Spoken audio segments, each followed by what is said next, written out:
Au début régnaient les ténèbres. Et soudain, le Big Bang a donné naissance à des éléments dont l'expansion est infinie. Le temps, l'espace et la matière. Aujourd'hui, ils se sont développés plus qu'on ne peut l'imaginer, au-delà des limites de la planète où nous vivons, pour créer ce qu'on appelle l'univers. Sommes-nous seuls? Ou y a-t-il une autre planète comme la Terre quelque part dans l'univers? Les prochaines générations auront un objectif fantastique, découvrir des planètes qui nous rappellent la nôtre. Je pense que nous sommes à la veille de posséder la capacité technologique nécessaire pour répondre à une question que l'humanité se pose depuis 2000 ans. Une autre Terre pourrait être aussi près de nous que l'est le système stellaire le plus proche. Nous sommes sur le point d'avoir les moyens de découvrir ces planètes. Il pourrait exister des terres bizarres sous d'étranges soleils. Pourrions-nous découvrir d'autres terres cachées parmi les milliards d'étoiles et les milliers de milliards de planètes que compte l'univers?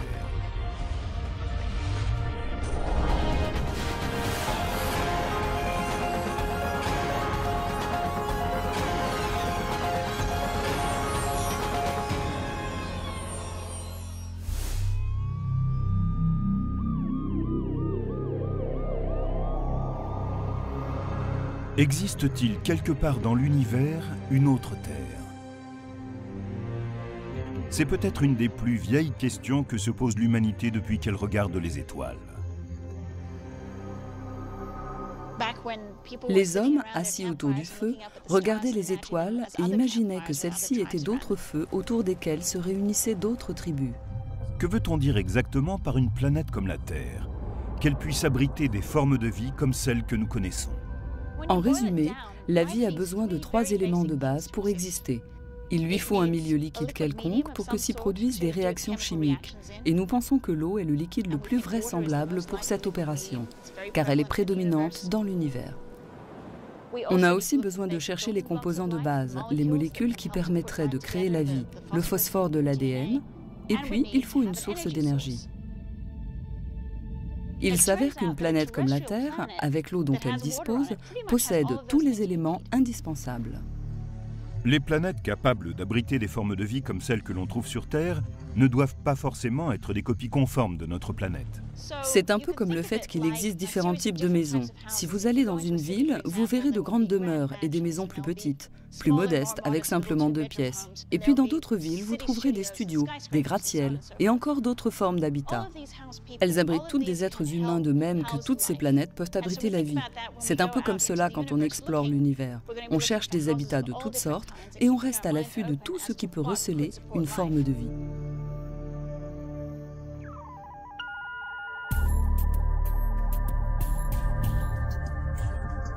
Les astronomes ont découvert plus de 300 exoplanètes, des planètes en dehors du système solaire. La grande majorité sont des géantes gazeuses, plus faciles à trouver que les petites planètes comme notre Terre. Pour construire des instruments aptes à analyser des planètes comme la Terre, nous devons anticiper quelles seraient les substances chimiques de leur atmosphère. C'est pour cela que nous avons besoin de théories et de modèles. Victoria Meadows travaille dans la modélisation des planètes. Elle dirige le Virtual Planet Laboratory, le laboratoire des planètes virtuelles, à l'Université de Washington-Seattle. Ce groupe dispersé dans les institutions des 4 coins du pays construit des mondes susceptibles d'exister dans les zones inexplorées de l'univers. Le Virtual Planet Laboratory nous permet d'élaborer une simulation des planètes présentes dans l'espace, ainsi que de leur environnement, avant qu'on les découvre. Ainsi, nous pouvons explorer leurs caractéristiques. Dans ce laboratoire, on peut construire des planètes fantastiques, comme le fait un romancier de science-fiction, mais avec un super ordinateur à la place du stylo. On prend un objet semblable à la Terre, on élimine le Soleil et on le remplace par une étoile de taille et de température différentes. Au VPL, nous avons modélisé des planètes qui sont à l'origine semblables à la Terre. Et nous les avons placées autour d'étoiles plus chaudes, diffusant plus de rayons UV que notre Soleil, par exemple. La modélisation permet d'obtenir d'autres terres étranges, couvertes de plantes rouges vifs, oranges ou même noires comme de l'encre. La photosynthèse varie énormément selon la lumière de l'étoile qui brille à proximité. Sur des planètes situées autour d'étoiles F, par exemple, où la lumière est plus bleue, les plantes auront tendance à absorber plus de lumière bleue. Et du coup, les plantes devraient davantage refléter la lumière rouge, orange et jaune, et apparaître ainsi à nos yeux. Dans un monde qui tourne autour d'étoiles moins lumineuses, les plantes changeraient de couleur pour utiliser chaque parcelle de l'énergie qu'elles reçoivent. Si l'on se tourne vers des étoiles M plus froides que le Soleil, les plantes des mondes avoisinants pourraient en fait être noires, car elles voudraient absorber autant de lumière que possible afin d'opérer la photosynthèse. Ensuite, viennent les planètes qui seraient des mondes aquatiques. On aurait une Terre tournant autour d'une étoile de type M qui la frapperait en permanence de radiations mortelles. Et comment la vie s'en sort-elle à la surface de cette planète? Est-il possible d'y trouver des formes de vie alors qu'on a une étoile enflammée de type M à proximité? Il s'avère que l'on peut vivre alors à 9 mètres sous l'eau, échapper ainsi aux pires embrasements et en même temps avoir encore assez de lumière pour pouvoir effectuer une photosynthèse et survivre.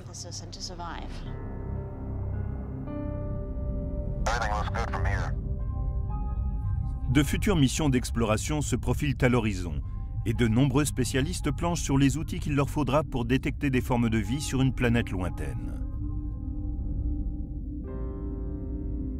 La vie produit des gaz, la vie pue, on peut la sentir. On cherchera donc ces gaz à l'aide de spectromètres à haute résolution. Ce que nous avons vraiment besoin, c'est de prendre la lumière d'une autre planète comme la Terre et de l'analyser pour découvrir la composition chimique de son atmosphère. Localiser ces planètes est le talent particulier de l'astronome Geoffrey Marcy de l'Université de Berkeley en Californie. Avec son collègue Paul Butler, ils ont trouvé plus d'exoplanètes que qui que ce soit d'autre.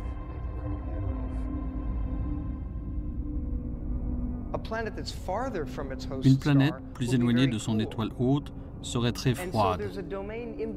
Ainsi, il y a un domaine entre les deux qu'on appelle la zone habitable, où la température est parfaite. J'entends par là qu'elle est tempérée, si bien que l'eau peut s'y trouver sous forme liquide. Et bien sûr, cette eau liquide est un préalable à toute forme de vie. Quand nous regardons d'autres planètes et que nous nous demandons s'il pourrait s'y trouver des formes de vie, ma première question est, est-ce que cette planète peut avoir en permanence de l'eau liquide? Si la réponse est oui, elle m'intéresse. Sinon, il est inutile de s'attarder. L'eau est une substance incroyable. Nous avons la chance que l'univers dispose de ce que nous appelons l'eau. Elle est un grand mixeur cosmique. C'est l'élément critique qui permet aux réactions chimiques de se produire et parfois de faire naître des formes de vie. Mais ces zones spécifiques où de l'eau pourrait se trouver diffèrent selon leur localisation. Si l'étoile avoisinante est chaude, de type O, cette zone en sera plus éloignée. S'il s'agit d'une étoile froide, de type M, cette zone en sera plus proche. Et cela peut même se transformer au cours du temps, car les étoiles ne sont pas stables. Notre propre zone habitable, ici, sur Terre, aura changé dans quelques millions d'années, quand notre Soleil sera plus vieux et plus chaud.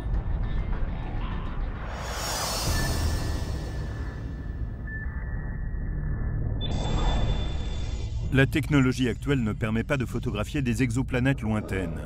Les astronomes se servent d'une étoile du système solaire comme d'une sorte d'intermédiaire pour atteindre une planète, puisqu'elles ont toutes deux été formées à partir du même disque de matériaux planétaires. Comment savons-nous de quoi est faite une étoile? On ne peut pas y aller pour relever des échantillons, tout fondrait. L'astronome Wesley Traub dirige les recherches du GPL de la NASA en vue de fournir la nouvelle génération d'outils qui permettront d'observer les planètes en dehors du système solaire.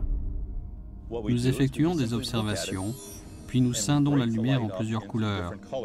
Cela a déjà été fait par Newton il y a plusieurs siècles. Il a découvert que si l'on plaçait un prisme dans un rayon de lumière solaire, elle se dispersait en bleu, vert et rouge. En regardant ensuite ces différentes couleurs, on découvre soudain quelque chose d'étonnant. Certaines parties sont exemptes de toute couleur. Ces couleurs absentes sont une empreinte des éléments constituant l'étoile que l'on est en train de regarder. Avec la technologie actuelle, nous ne pouvons pas voir directement le spectre d'une planète extrasolaire. Mais peut-être des instruments plus puissants nous le permettront-ils.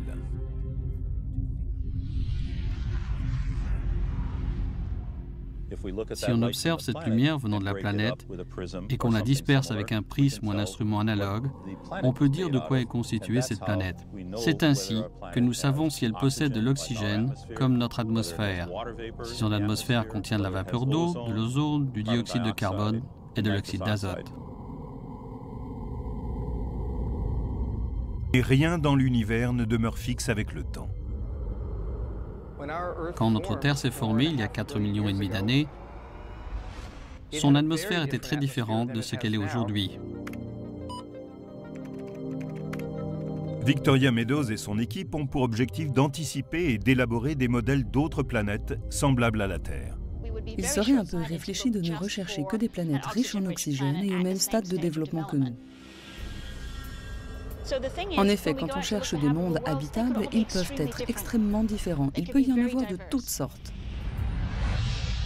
Et si nous découvrons une autre Terre, quelles sont les chances d'y rencontrer une civilisation avec laquelle nous puissions communiquer ?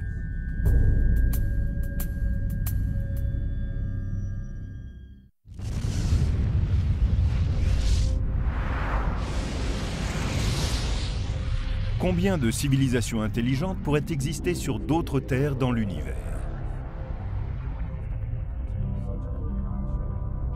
Combien y a-t-il d'étoiles? Combien possèdent-elles de planètes? Combien de ces planètes en sont assez proches pour avoir de l'eau? C'est un problème que les astronomes Carl Sagan et Frank Drake ont soulevé il y a des décennies. Drake a établi une équation selon laquelle il pourrait exister plus d'1 million de civilisations rien que dans notre Voie lactée. L'équation de Drake est une série de nombres, une proposition mathématique qui tente de déterminer les facteurs nécessaires si l'on veut estimer précisément le nombre de civilisations intelligentes dans notre galaxie.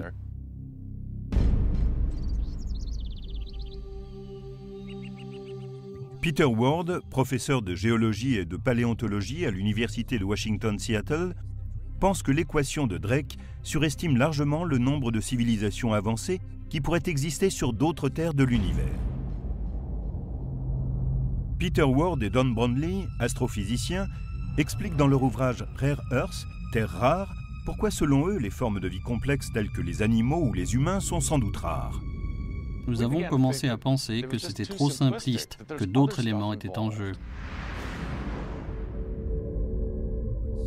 Ward cite un nombre de facteurs qui tendraient à diminuer les estimations de Drake quant au nombre de formes de vie avancées qui pourraient exister dans la Voie lactée et par extension dans l'univers.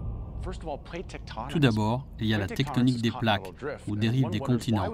Certains se demandent quelle est la relation avec la fréquence des formes de vie sur la planète. La tectonique des plaques produit un recyclage des éléments qui effectue des actions vraiment fondamentales. La plus importante est de générer une règle de mesure des températures, comme un thermostat de la planète.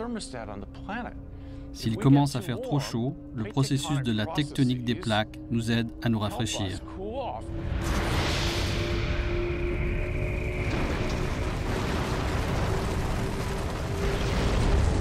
Ensuite, il y a la présence de métal sur la planète. En second lieu, si on veut être une civilisation intelligente, il vaut mieux avoir du métal. Il est difficile de trouver du métal sur une planète comme Mars ou Vénus. Mais la tectonique des plaques fait tout pivoter, provoque des failles et les métaux lourds remontent.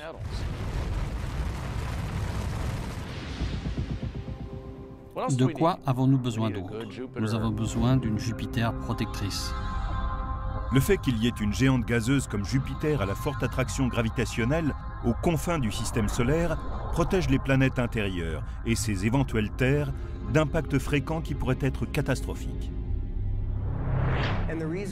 C'est parce que les planètes comme Jupiter, par leur force gravitationnelle, balayent au loin les astéroïdes et les comètes. Elles permettent ainsi à la Terre de survivre sans trop subir de chocs venant de débris égarés. Les planètes protectrices, comme Jupiter, permettent à des formes de vie de se développer sans que des impacts d'astéroïdes et de comètes ne provoquent leur extinction, comme c'est arrivé aux dinosaures. Il y a 65 millions d'années, un astéroïde a heurté la Terre et rayé de la planète les dinosaures. Si les dinosaures ont disparu, c'est parce que Jupiter a mal fait son boulot. Elle aurait dû être virée.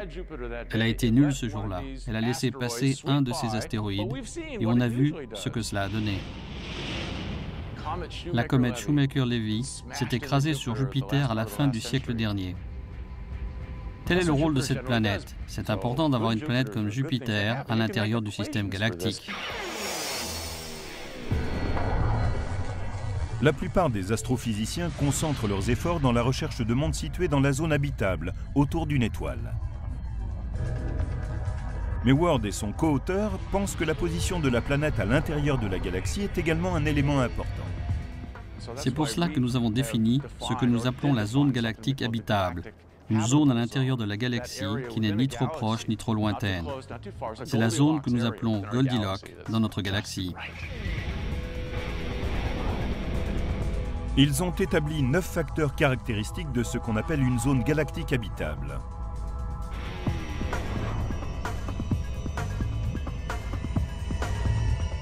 La position de la Terre dans la Voie lactée a été prise en compte. Elle est à l'écart des étoiles à neutrons mortels, des trous noirs et des funestes sursauts gamma.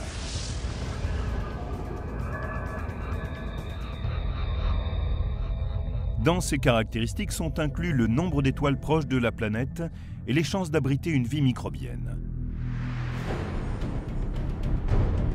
On a même estimé la fréquence à laquelle les planètes pourraient avoir vu leur vie s'éteindre.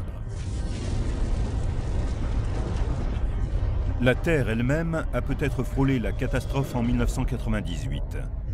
Une étoile de forte densité, appelée un magnétar, a rejeté un sursaut gamma mortel et libéré en 0,2 de seconde autant d'énergie que le Soleil en émettra au cours des 100 000 prochaines années.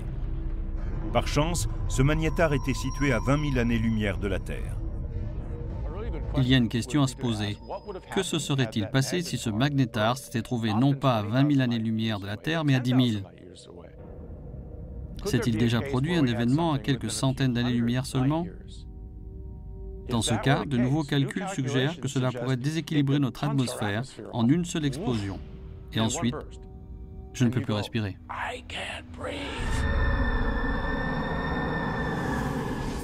C'est une catastrophe et c'est parfaitement possible. Les humains ne sont peut-être que le résultat d'un coup de chance cosmique. Les hypothèses optimistes de l'équation de Drake ne tiennent pas la route face à ce que les spécialistes ont appris au cours des dernières décennies. L'équation de Drake était une construction remarquable, mais elle a été élaborée dans les années 60.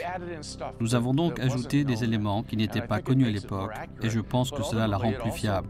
Et finalement, cela réduit les hypothèses, et je pense que le chiffre de millions de civilisations avancées ne peut plus être défendu. Combien pourrait-il y avoir d'autres terres abritant des civilisations avancées dans notre Voie lactée? On m'a déjà demandé de nombreuses fois de faire une prédiction, et disons qu'il y en a une à laquelle je consens. Il peut y avoir plus d'une civilisation, mais moins d'1 million. Les astrophysiciens concentrent leurs recherches sur la découverte d'autres planètes comme la Terre, et ils pourraient finalement trouver une autre civilisation. Mais déjà, l'exploration d'autres terres pose d'immenses défis techniques aux spécialistes. Contrairement aux étoiles qui ont pu être cataloguées, les planètes ne peuvent être aperçues avec la technologie actuelle. Une planète, quand elle est à des années-lumière, est presque au sommet de son étoile quand on la voit de l'extérieur du système solaire. Et le pire, c'est qu'une planète semblable à la Terre, mais plusieurs fois plus grande, ne reflète qu'une quantité infinitésimale de la lumière de son étoile.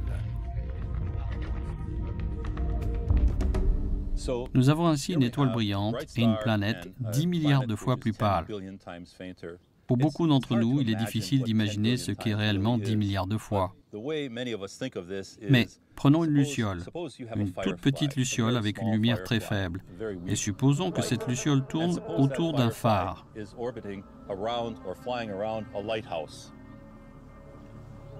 Maintenant, on va essayer de regarder cette luciole en train de voler autour du phare à 3000 années-lumière de là.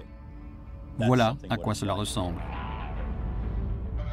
En admettant qu'on ait trouvé la tâche que représente la luciole, il faut ensuite imaginer ce qu'elle respire en analysant le gaz qu'elle exhale. C'est le genre de défi auquel fait face un astrophysicien qui doit d'abord trouver une planète et ensuite imaginer l'atmosphère de cet objet semblable à la Terre. Les spécialistes ont toutefois conçu des façons indirectes de découvrir des planètes extrasolaires. Si ceci est l'étoile, très brillante, et ceci la planète, quand elle se déplace devant l'étoile, cette dernière devient plus sombre et nous sommes capables de nous en apercevoir. C'est ce qu'on appelle la méthode du transit, qui permet de découvrir une planète en observant son trajet ou transit par rapport à une étoile lointaine. Le volume de lumière qu'elle bloque en passant devant l'étoile nous indique la taille de la planète. Nous utilisons cette méthode pour comprendre s'il s'agit d'une petite planète comme Mercure, d'une planète comme la Terre ou d'une géante comme Jupiter. Et nous utilisons la période orbitale et la température de l'étoile pour déterminer s'il s'agit d'une zone habitable. La période orbitale est le temps que prend une planète pour faire le tour de son étoile. Elle va son chemin, revient une année plus tard et continue ainsi. Quand cette période est combinée au type et à la taille de l'étoile, cela indique aux spécialistes si les planètes découvertes sont potentiellement dans une zone habitable.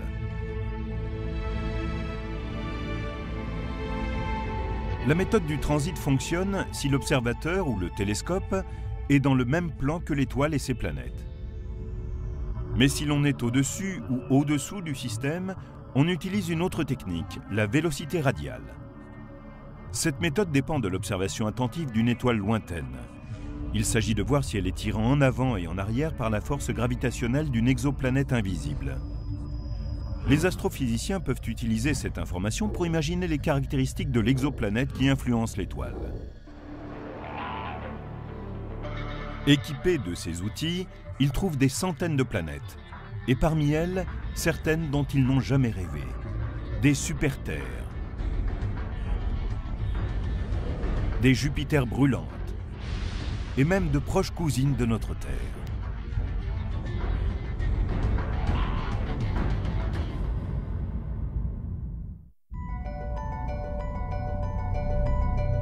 Au cours de cette recherche de planètes de type terrestre, parmi les milliards d'étoiles que compte l'univers, les astronomes ont trouvé une relation entre la composition d'une étoile et la probabilité qu'elle ait des planètes autour d'elle. Certaines étoiles sont constituées d'éléments lourds comme le fer, le nickel ou le silicone, et ce pour une bonne raison. Elles se sont formées à partir de nuages moléculaires de la Voie lactée qui se sont effondrés pour former une étoile. Dans ce processus, elles ont laissé autour d'elles de la matière placentaire qui s'est parfois coagulée en planètes. Il est évident que les étoiles qui comprennent beaucoup d'éléments lourds formeront des planètes qui en prendront également en quantité. La proportion d'éléments lourds dans une étoile est appelée sa métallicité, ce qui ne signifie pas forcément qu'elle contient beaucoup de métal au sens habituel. Pour un astrophysicien, un métal est tout élément plus lourd que l'hydrogène ou l'hélium. De ce fait, le lithium est un métal, le soufre est un métal, le chlore est un métal, et pas seulement le fer, l'or ou l'argent. Une exoplanète semblable à la Terre ne doit pas seulement avoir des éléments lourds dans sa composition et se situer dans la zone habitable d'une étoile.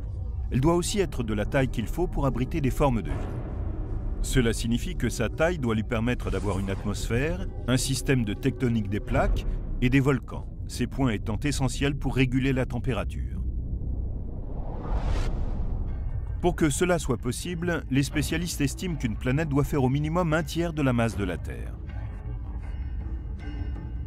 Et à l'autre bout de l'échelle, elle ne peut pas excéder 10 fois la masse de la Terre.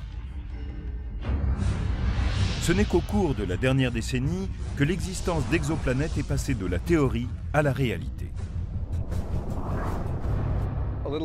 Il y a un peu plus de 10 ans, nous ne connaissions aucune planète extrasolaire.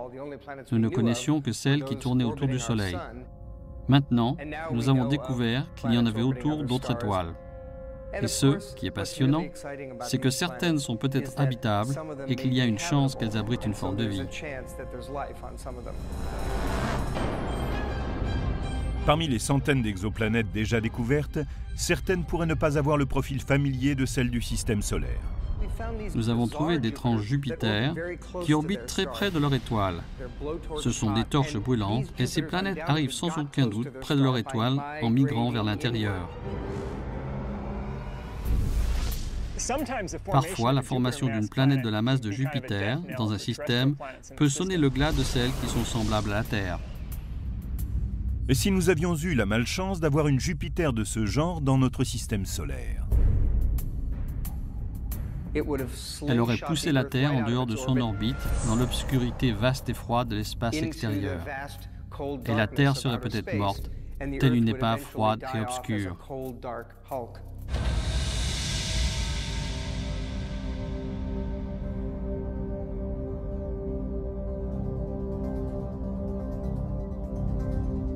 Plus de 300 exoplanètes ont été repérées et on en découvre constamment. Mais la majorité ne sont que de monstrueuses géantes gazeuses énormes qui ont peu de chances d'être semblables à la Terre. Dans la constellation de Pégase, à environ 50 années-lumière de la Terre, se situe la planète 51 Pégasi b. Cette géante gazeuse est aussi grande que Jupiter, mais comme elle orbite beaucoup plus près de son étoile, elle est la première à avoir été découverte en dehors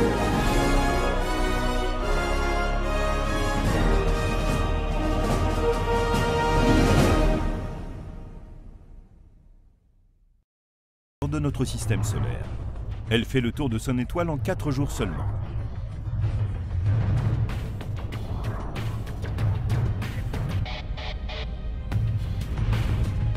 La planète 70 Virginis b est encore plus loin que Pégase. Elle est à 60 années-lumière et 7 fois et demi plus massive que notre Jupiter. Au début, on pensait qu'elle était dans la zone habitable de son étoile. C'est pour cela qu'on l'a surnommée Goldilocks. Mais par la suite, des calculs ont démontré que son orbite excentrique la conduisait jusqu'à 43 millions de kilomètres de son étoile, véritable rôtissoir. Elle n'est donc plus considérée comme étant dans une zone habitable. La géante gazeuse Tresphore a un diamètre de plus d'1,5 fois celui de notre Jupiter, ce qui fait d'elle la plus grande planète découverte jusqu'ici.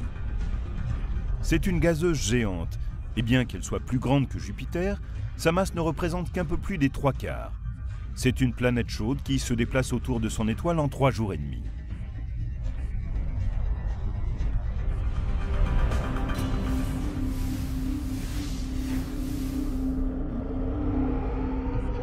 Les astrophysiciens n'ont pas découvert de planètes comme la Terre en dehors de notre système solaire, parce qu'ils ne sont toujours pas en mesure de détecter des planètes rocheuses relativement petites comme elle. La technologie n'est pas encore au point. Mais ils ont eu plus de chance en ce qui concerne les super-Terres. En réalité, on a pu découvrir des planètes susceptibles de se trouver dans une zone habitable autour d'autres étoiles. Il y a un exemple classique, c'est la planète Gliese 581c. Le système de Gliese 581 est situé à environ 20,5 années-lumière de la Terre, dans la constellation de la Balance. Gliese 581 fait 5 fois la masse de notre Terre. On avait quelque espoir qu'elle soit la première planète semblable à la Terre découverte dans la zone habitable d'une étoile, mais cela s'est révélé faux. Elle ne correspond pas tout à fait aux critères. Au lieu d'être une super-Terre, ce serait une super-Vénus. Elle serait comme notre Vénus, mais plus chaude, avec une température possible de 600 degrés. Et elle serait également plus massive que Vénus. Mais Gliese 581c a une parente un peu plus lointaine et plus froide. C'est Gliese 581d. Celle-ci est localisée aux confins de la zone habitable, là où il fait plus froid. Quand on la regarde au début, on se dit qu'elle est un peu trop froide, mais il s'avère que si la planète possédait suffisamment de gaz à effet de serre, elle pourrait être assez chaude.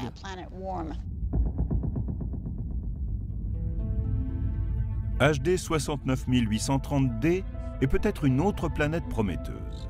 Elle fait 17 fois la taille de la Terre et se trouve à environ 42 années-lumière de notre système solaire, dans la constellation de la Poupe. HD 69830d est une planète où la vie pourrait apparaître parce qu'elle possède à peu près la bonne température. Elle pourrait connaître une température située entre celle de Vénus et celle de la Terre. De plus, elle suit une orbite presque circulaire, ce qui signifie qu'elle ne va pas griller en se rapprochant trop près de son étoile. Il peut y avoir de l'eau liquide. La masse de la planète n'est peut-être pas optimum puisqu'elle représente 17 fois la masse de la Terre, ce qui en ferait une boule de roche ou une boule de gaz comme Neptune. Quand la NASA sera en mesure de lancer des missions à la recherche de planètes, on s'attend à ce que des astronomes puissent établir un spectre qui nous donnera plus d'informations sur la composition d'une planète. Ils pourraient dire si elle possède une surface solide ou s'il s'agit d'un monde aquatique ou encore de quelque chose de complètement différent. La recherche d'autres terres a mené les astronomes à des années-lumière de notre voisinage spatial. Mais une autre Terre pourrait-elle exister dans notre système solaire?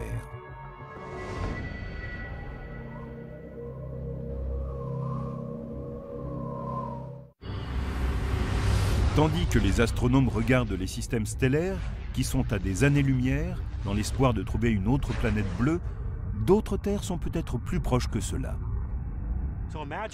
Imaginons que nous revenions en arrière, il y a 3,5 milliards d'années, et que nous observions notre système solaire. Nous verrions alors 2 planètes bleues. Sur la Terre, de l'eau, une atmosphère de dioxyde de carbone, des conditions tempérées et des formes de vie. Maintenant, imaginons que nous nous déplacions un peu au-dessus de Mars. On y voit de l'eau en surface, une atmosphère épaisse de dioxyde de carbone, des conditions tempérées et peut-être des formes de vie. Les 2 planètes ont commencé à évoluer et la Terre est restée habitable.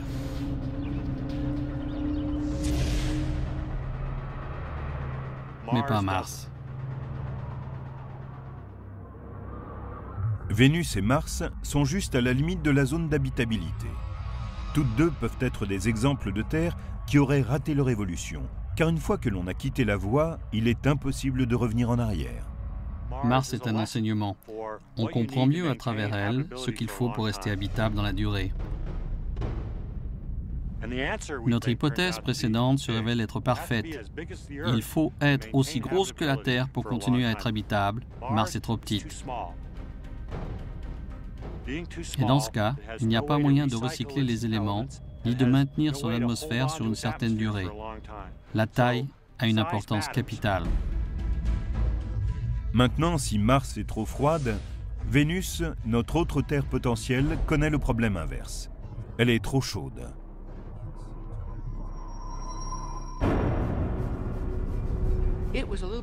Elle était un peu trop près de son étoile, du Soleil, donc elle est devenue chaude et elle l'est restée. Tous les éléments, comme le dioxyde de carbone ou le CO2, qui ont permis la formation de la Terre, ont présidé à celle de Vénus. Mais sur Terre, ils ont été incorporés à la roche. Sur Vénus, ils sont restés dans l'atmosphère. Or, cette dernière provoque un réchauffement global de plusieurs degrés. La lumière solaire arrive et ne repart pas. La planète est comme l'intérieur d'un four à pizza. Vénus n'a pas réussi parce qu'elle était trop proche de son étoile. Elle n'est pas née au bon endroit et Mars n'avait pas la bonne taille.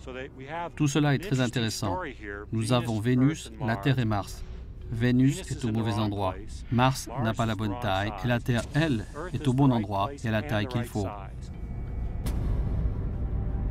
Si nos voisines immédiates dans le système solaire n'offrent pas toutes les garanties pour être semblables à la Terre, notre plus proche voisine galactique, Alpha du Centaure, pourrait cacher une planète qui posséderait tous les critères exigés.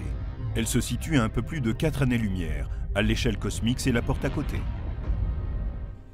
Il y a de bonnes chances pour que des planètes comme la Terre tournent autour d'une ou 2 étoiles d'Alpha du Centaure. Greg Loeffling a conçu un modèle informatique pour démontrer que des planètes de type terrestre devraient exister dans ce système. Il y a un certain nombre de raisons pour lesquelles Alpha du Centaure est l'étoile idéale, si l'on veut traquer les planètes de type terrestre.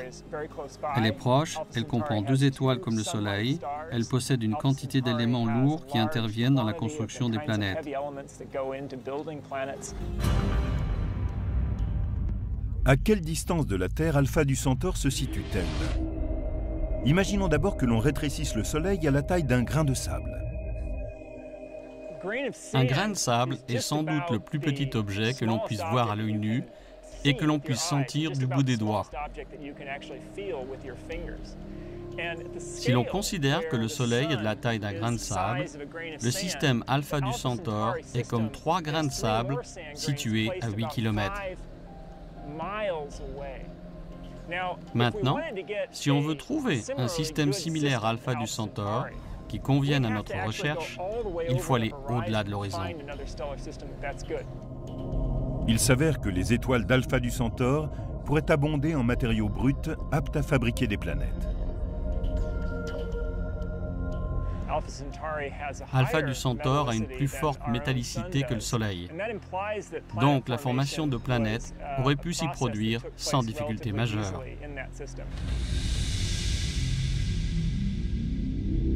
Enfin, les 2 étoiles principales d'Alpha du Centaure apportent un avantage supplémentaire.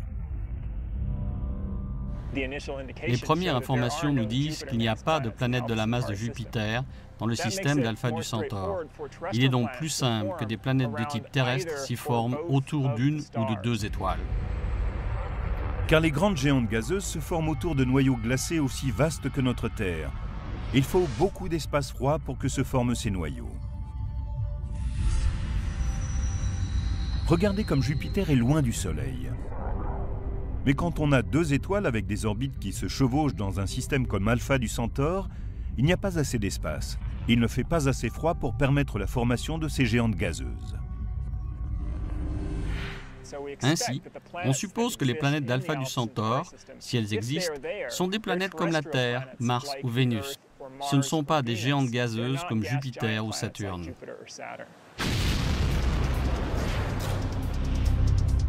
Et si nous pouvions enquêter sur le nombre de planètes comme la Terre qui existent dans notre partie de l'univers? Si l'on pouvait observer directement l'atmosphère d'une autre Terre située à des années-lumière.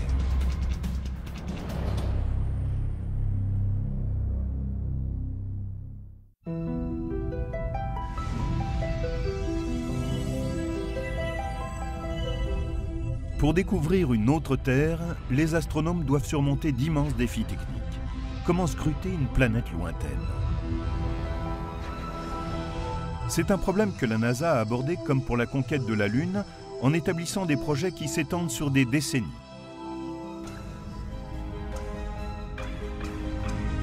La première mission de recherche d'une exoplanète Kepler a été lancée en 2009. Ce projet de la NASA porte le nom du savant du XVIIe siècle, Johannes Kepler, qui découvrit les lois du mouvement des planètes. La mission Kepler est si simple et pourtant si extraordinairement puissante que j'en ai les larmes aux yeux. Kepler est un télescope spatial qui fonctionne comme une borne et doit scruter les constellations du Cygne et de la Lyre. Il prend image sur image. Le but est de repérer les étoiles dont la lumière faiblit, c'est-à-dire quand une planète comme la Terre occulte une partie de la lumière stellaire. C'est la première fois que des humains partent détecter des planètes de type terrestre autour d'autres étoiles que le Soleil. L'enquêteur principal est William Borucki. Il défend la mission depuis 25 ans. Kepler est une mission spatiale qui permet de placer un très grand télescope qui est aussi comme un caméscope. Il prend constamment des images de ces étoiles et nous renvoie l'information. Il s'agit d'un projet de recherche d'envergure modeste. On va observer une portion précise du ciel pendant 3 ans et demi pour commencer. Le résultat essentiel de cette mission sera de nous donner un décompte statistique de la population de l'endroit, combien de petites planètes il comprend et combien de grandes planètes. Les résultats de Kepler seront à leur tour utilisés pour décider des outils que l'on construira pour les prochaines missions. Kepler n'est qu'une étape, c'est une tentative pour découvrir des planètes de type terrestre et savoir si elles sont répandues. Si c'est le cas, elles devront être proches pour que nous n'ayons à construire qu'un instrument modeste. Si nous ne découvrons que quelques planètes de type terrestre, cela signifiera qu'avant d'en trouver une autre, il faudra aller beaucoup plus loin dans l'espace et donc construire un instrument beaucoup plus grand. Le télescope le plus majestueux et le plus spectaculaire jamais conçu est appelé Terrestrial Planet Finder, chercheur de planètes terrestres. Ce devrait être un énorme télescope spatial de plusieurs milliards de dollars, mais aux performances uniques.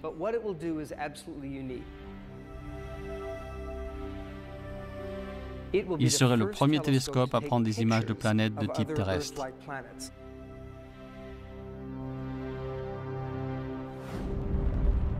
Une technologie complètement nouvelle de télescope est en développement afin d'observer directement une planète en dehors de notre système solaire. Nous avons besoin d'une technologie optique entièrement nouvelle pour construire un chercheur de planètes terrestres capable de faire des images malgré la lumière éblouissante des étoiles avoisinantes. Et pour l'instant, cette technologie n'est toujours pas au point. C'est une grande frustration. À l'heure actuelle, nous savons vaguement comment procéder pour détecter d'autres terres, mais nous ne savons pas encore construire des outils optiques pour y parvenir. La NASA voit ce chercheur de planètes terrestres comme une série de 2 télescopes de conception très avancés, différents mais complémentaires. Le premier est un télescope coronographique en lumière visible. C'est un grand télescope avec un miroir au moins 100 fois plus précis que le télescope spatial Hubble.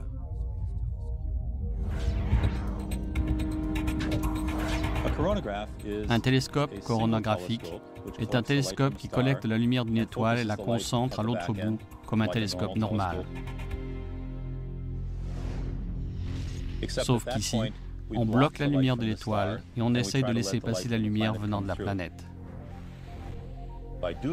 En faisant cela, on élimine la lumière dispersée dans l'instrument, ce qui permet de regarder la planète qui est 10 milliards de fois moins lumineuse qu'une étoile principale. Le deuxième élément du chercheur de planètes terrestres est un interféromètre. Un interféromètre prend la lumière venant d'une étoile. Il la capture avec 2 télescopes ou parfois plus. Et cette lumière combinée est traitée de façon à ce que la lumière de l'étoile disparaisse. Ce qui est bien, c'est qu'on peut alors regarder une planète qui est proche de l'étoile sans que la lumière de la planète disparaisse. C'est toute la magie de l'interféromètre. Pour pouvoir faire tout cela, il faut perfectionner la technologie des outils de contrôle et de commande et leur apporter une plus grande précision. Et ce travail peut prendre des années.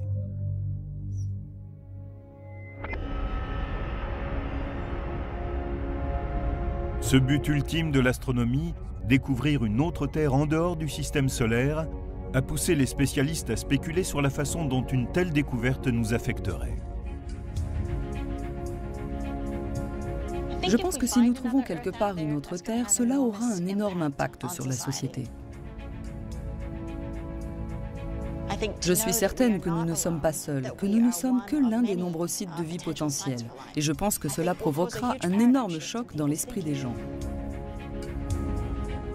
Il est également possible que nous soyons uniques dans l'univers et que l'on puisse en effet découvrir des planètes semblables à la Terre, mais qu'elles n'abritent pas d'êtres intelligents. Rappelons-nous une chose importante. Il est possible que nous, humains, représentions un coup de chance dans l'arbre de l'évolution. Un brin de paille, si vous voulez, arrivé dans la savane de l'Est africain il y a 2 millions d'années. Ces hominidés ont occupé un créneau très rare qui ne s'était encore jamais présenté sur Terre depuis 4 milliards d'années.